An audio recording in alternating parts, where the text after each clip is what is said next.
Only on 12 News, what does it take to prove you have breast cancer?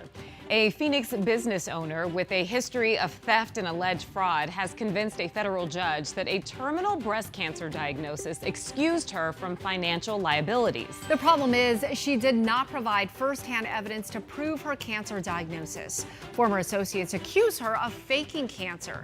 Joe Dana has been following this business owner's story for years and has these new developments. Joe? Guys, I can tell you, having covered this very influential business owner for so long, there are no fewer than 30 people, therapists, business owners, and contractors who claim Bridget O'Brien wronged them and owes them money. Many of them viewed this trial as a way to hold O'Brien accountable.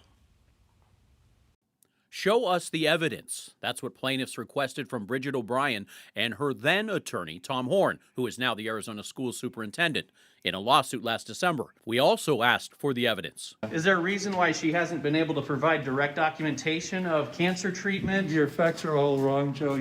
The plaintiffs alleged O'Brien, the one-time CEO of the Valley's largest children's disability therapy clinic, breached a real estate contract and owed them $150,000. Scheming and shell games and avoiding foreclosure.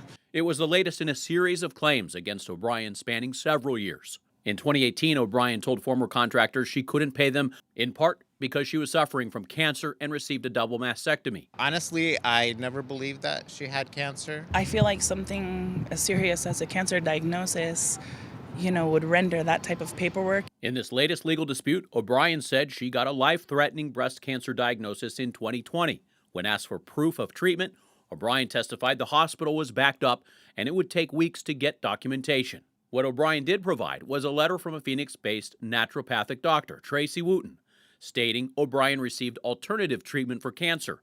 Naturopaths are not trained to diagnose medical conditions. I asked Wooten for comment. She declined. U.S. Bankruptcy Court Judge Brenda Martin issued her decision siding with O'Brien, writing, "On balance, the court heard credible testimony from Miss O'Brien about her cancer diagnosis and treatment."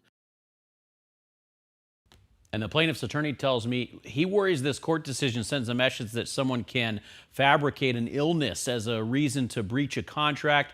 He's now asking a higher court to remand this case back to the bankruptcy court judge to follow through on the original subpoena that O'Brien show proof she actually had cancer. O'Brien's new attorney was unavailable for comment. Joe Dana, 12 News. All right, Joe, thank you for that.